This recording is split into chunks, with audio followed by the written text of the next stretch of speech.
Bienvenue dans cette nouvelle année 2025, une édition donc spéciale depuis ce centre de production. Bienvenue dans 20h. Qu'est-ce qui se passe avec Elibi Lobé qui attaque donc directement Monsieur Biya et Agnès Wandje dans ce studio, si vous le voulez. Donc, bienvenue donc sur cette chaîne sociopolitique décryptage, analyse et questions. Bienvenue chers abonnés, nous sommes là pour l'agenda des infos. Bienvenue sur cette chaîne de l'un des créateurs de contenu d'Anémie. Chaque jour qu'on dort, qu'on se réveille, il y a donc de nouveaux dossiers. Nous sommes avec vous, madame et monsieur. Rebonsoir à tous et bienvenue pour cette émission. Madame et monsieur, nous commençons ce dimanche. Nous sommes déjà dans ce studio avec Elibi Lobé, Robert Wafo, et Jean-Robert Wafo qui met donc en garde Elibi Lobé qui a donc attaqué tout un héros de la présidence. Qu'est-ce qui se passe donc avec Agnès Wandje qui demande donc le départ immédiat de Monsieur Biya. Il a donc dit que Biya ne doit donc plus se représenter parce qu'il est déjà âgé et il pourra donc sombrer le Cameroun. Bienvenue sur cette édition depuis ce matin. Nous sommes déjà, pour ceux qui nous écoutent déjà au studio, nous sommes déjà à 9h00. Nous sommes déjà plutôt à 9h00, oui.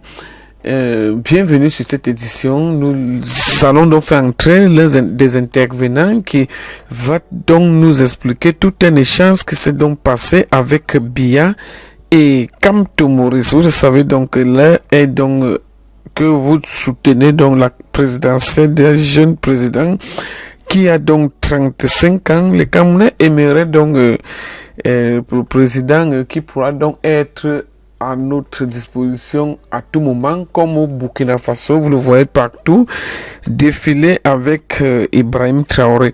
Bienvenue donc sur cette édition. Nous sommes donc en direct depuis que 9h, nous le faisons donc entrer, nous allons... Monsieur Elibi Lobé, vous êtes un nazi tropical. S'il vous plaît, ne recommencez pas rien. Peu importe s'il vous plaît, on n'est pas ici pour vous quereller. S'il vous plaît. Mais je vous dis qu'on ne vous laissera pas satisfaire vos ambitions. Vous avez osé dire que le nationaliste Agnès Wandje est un bandit. Mais c'est un bandit. Ça va vous rattraper. Oui, que ce Deux gens qui se terrassent sur un plateau, c'est pas beau. Vous archivez quoi? S'il vous plaît. Monsieur Ernest Wandje, en tant que vice-président de l'Union des populations camerounaises, pouvez-vous nous refaire la chronologie du crime qui a eu pour victime Monsieur Félix Moumié, mort à Genève le 3 novembre? Oui, le 2 octobre 1960 est arrivé à Genève Félix Roland Moumié, président de l'Union des populations du Cameroun, dans le but d'effectuer une mission politique pour notre parti. Mission qu'il avait effectivement effectuée, puisqu'il devait déjà, à partir du 8 octobre, rentrer à Accra s'il avait pu trouver une place dans un avion. Malheureusement, grâce à un malheureux concours de circonstances, il ne lui a pas été possible de trouver cette place. Il a donc dû remettre son voyage à plus tard, c'est-à-dire au 16 octobre. Mais entre-temps, à la suite de multiples contacts qu'il a eus, il devait, à partir du 14 octobre, se plaindre de mots qui devaient se révéler à la suite comme les premières manifestations des symptômes de l'empoisonnement qui devait lui coûter la mort. Cet empoisonnement a été perpétré dans quelles circonstances? Le savez-vous?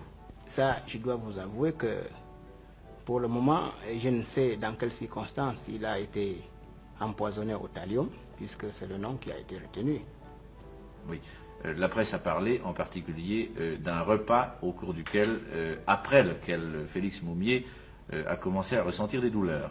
Pensez-vous que cette version soit exacte?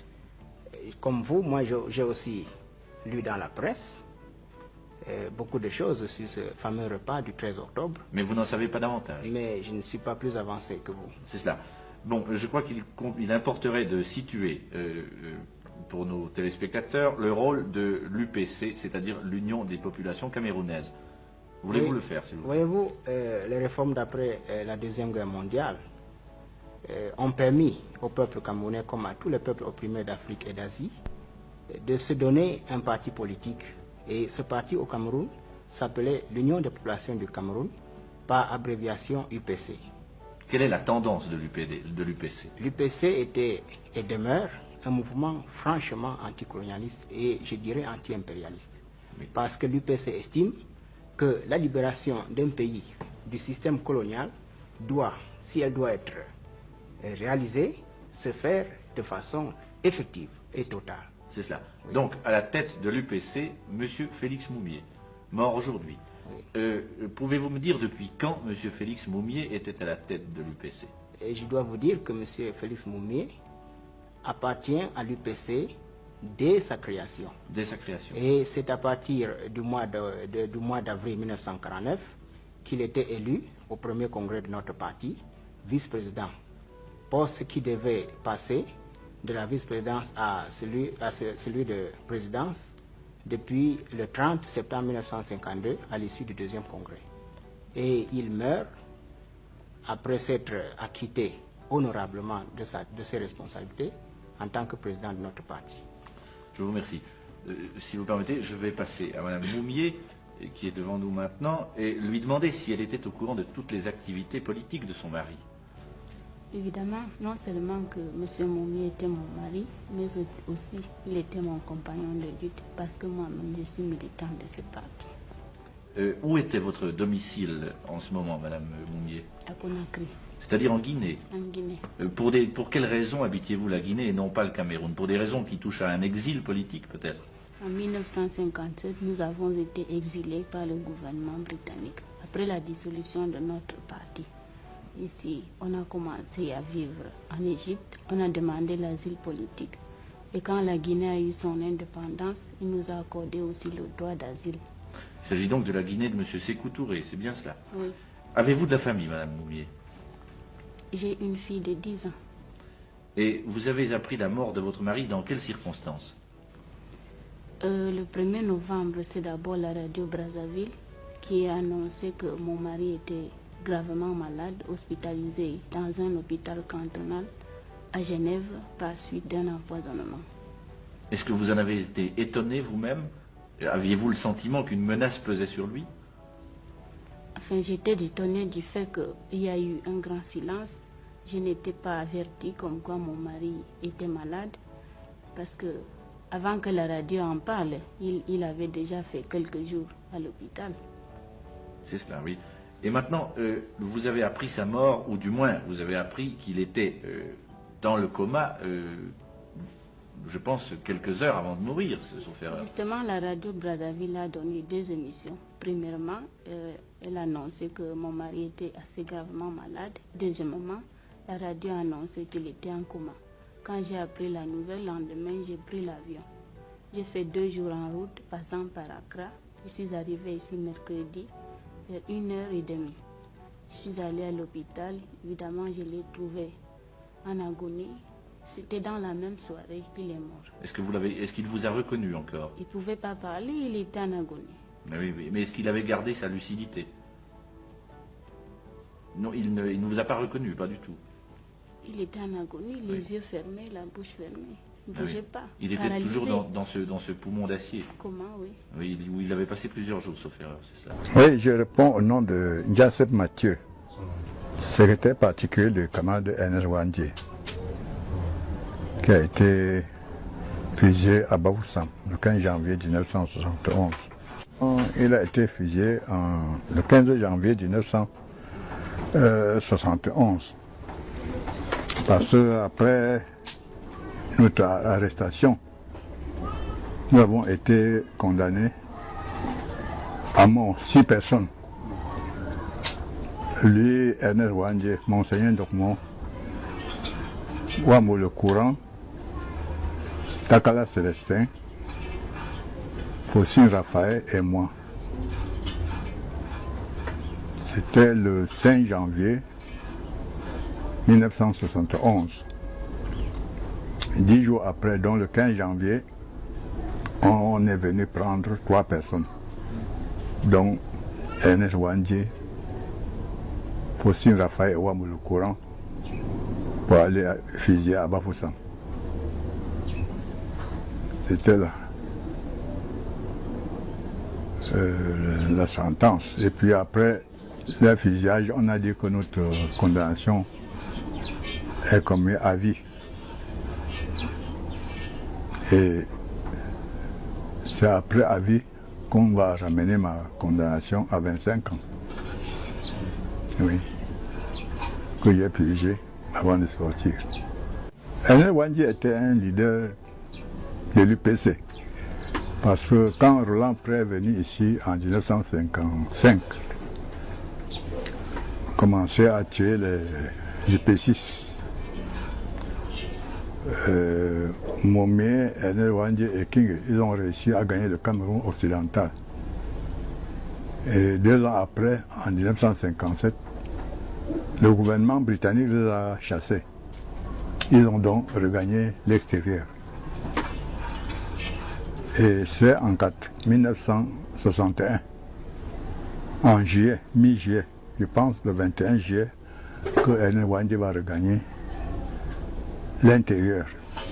Parce qu'il n'y avait plus un leader politique à l'intérieur, puisque Oumyobé a été assassiné en 1958, 13 septembre, si je me souviens bien. Et Moumi aussi a été empoisonné en Suisse par un agent français, un secret français. Et il restait donc King et Ernest Ouandjé. Or, King était malade parce qu'il avait beaucoup aussi subi les tortures de la part des colons. Et c'est Ernest Ouandjé qui devait donc rentrer à l'intérieur comme leader politique pour continuer la lutte. C'est ainsi qu'il est rentré et il nous a trouvés. J'étais déjà sous Maquis en 1961. Et quand il est rentré, donc, il a commencé à demander. Il a d'abord fait une assemblée populaire pour prendre l'atmosphère du terrain. Et il a mis sur pied un comité révolutionnaire qui remplaçait la direction de l'UPC qui a été dissoute depuis. Et cette assemblée comprenait 7 dirigeants. C'était une direction provisoire de l'UPC. Et lui-même était président, King est le vice. Il y avait Wungli Massanga, et Ndo Michel, Ndiaweni Kanor, Osenda Afana, Ndongo Ndie.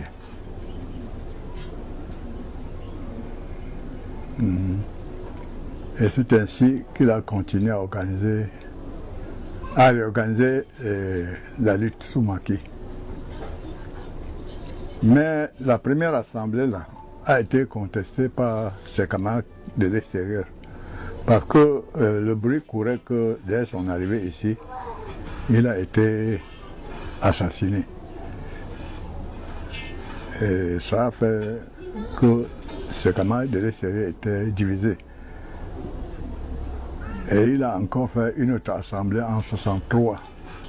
C'était en 1962 qu'il a fait la première assemblée. Là.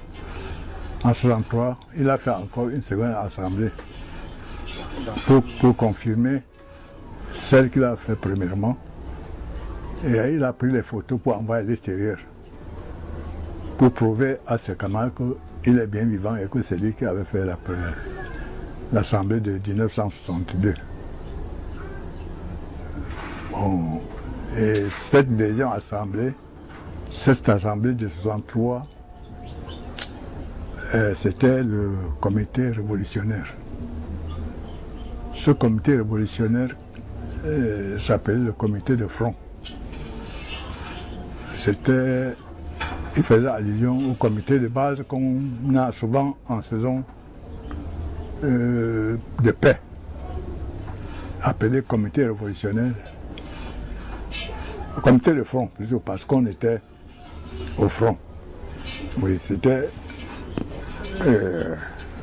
un comité où les combattants souvent se retrouvaient pour discuter les problèmes de leur lutte. Ils faisaient la critique, l'autocritique et puis se posaient des questions de lutte. C'était ça. Et après ça, il a aussi mis sur pied une école de cadre du parti, Aide Soumaki, où il formait les combattants pour les envoyer dans les unités de base pour former les autres. Et nous étions dans son secrétariat, nous étions les premiers à être formés dans cette école de base. C'était Saint-Gy. Mais il avait des difficultés aussi pour avoir les enfants qui étaient lettrés qu'on devait lui envoyer. Parce qu'il demandait que les chefs des unités de l'ANK lui envoient les enfants qui étaient lettrés un peu. Et il avait des difficultés, on ne voulait pas envoyer. Moi-même, il a demandé qu'on m'envoie chez lui. C'est 3 fois que je suis parti, parce que la première fois, on a dit qu'on ne connaissait pas un enfant qui était lettré dans notre base. La deuxième fois, on a refusé. Pour la troisième fois, on a envoyé des enfants qui me connaissaient bien. Ils ont dit que nous sommes venus chercher Joseph Mathieu. Dans ce temps que mon chef a cédé. Et je me suis donc retrouvé chez lui en 1962. Alors, il m'a donc pris au secrétariat.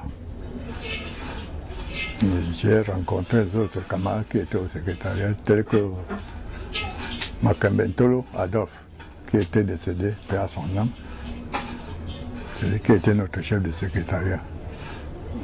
Et les autres aussi. Il y avait aussi Numbessi, Daniel. Il était mort sous maquis de maladie. Nous étions à peu près 5. Nous étions les premiers à être formés. Lorsque vous avez choisi la voie de la lutte pour une indépendance véritable, vous devez nécessairement... Je pense donc que cette fin est donc arrivée au terme de cette édition spéciale depuis ce centre donc de production au Burkina Faso. Nous avons donc tout un centre uniquement pour des flash news. Nous avons donc tout un centre de production pour donc traiter des sujets uniquement sociopolitiques. Bienvenue pour cette prochaine édition, si vous voulez donc très bien. Il s'agissait donc de Liby Lobé qui a donc mis toute une machine en marche pour donc empêcher la présidentielle de M. Biya. Donc ça sera donc très chaud pour ceux qui seront donc avec nous abonnés et scotchés sur cette chaîne pour ne donc pas rater les prochaines notifications. Madame, monsieur, rebonsoir à tous et bienvenue pour cette prochaine édition lorsque sera donc 20h.